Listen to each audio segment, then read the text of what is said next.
Hello and happy Armistice Day.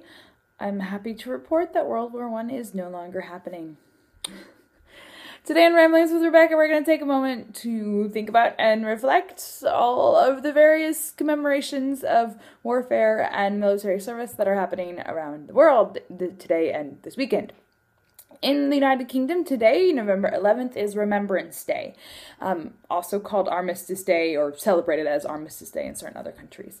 It is celebrated by the UK and virtually all Commonwealth countries, as well as some other countries, and it marks the anniversary of the armistice between Germany and the Allied forces in World War I, the peace agreement and the formal end of hostilities, which formally ended on the 11th hour of the 11th day of the 11th month, so 11 a.m. on the 11th of November 1918.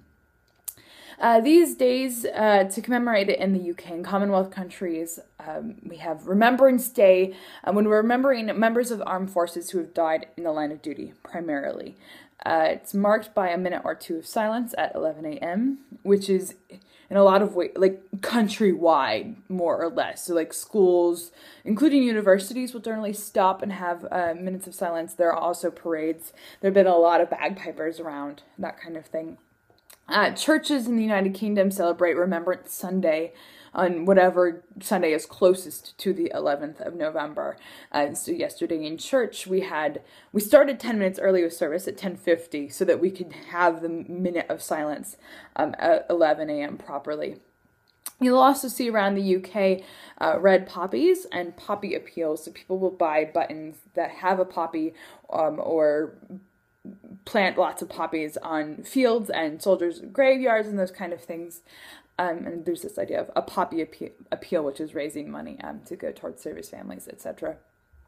And some also will have red poppies in remembrance and then buy white poppies as a peaceful future kind of hope.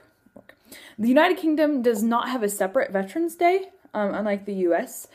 So Remembrance Day takes on elements of both, definitely, in that it's commemorating all those who died in war, in active duty.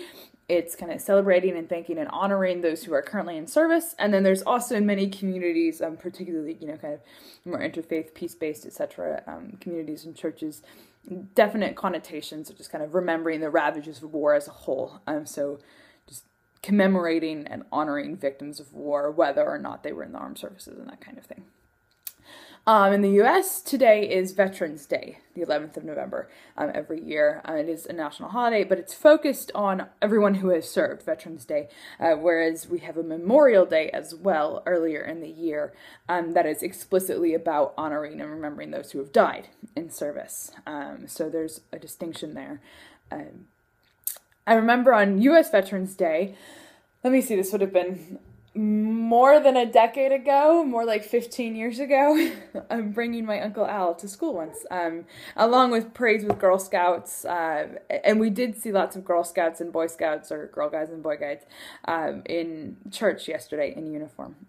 So lots of memories going on. I was chatting last night with a German classmate about Remembrance Day, and she had actually no idea, even though the armistice took place with Germany, they don't have a remembrance on the 11th of November explicitly. However, Kristallnacht took place the 9th and 10th of November 1938. The Night of Broken Glass, as you may know it, a series of massive attacks against Jews and Jewish-owned property and stores that the German authorities took no action against and kind of just watched happening. And it was one of the parts of just massive attacks and horrors against Jewish populations in that part of the world at that time. But it was a part that was particularly well reported on, kind of even as it was happening. So one of the more well-known and in public memory specific time periods. So in Germany, around the 11th of November, on the 9th and 10th, there are a lot of kind of Kristallnacht commemorations. So similar things happening in a lot of ways, as far as just public reflecting on and thinking about, moments of conflict and the horrors of war and violence in general. So yeah, I encourage you to take a moment to reflect and then do something about it, whatever you are in a position to do, whether that's actively supporting troops, working for peace in some way, etc.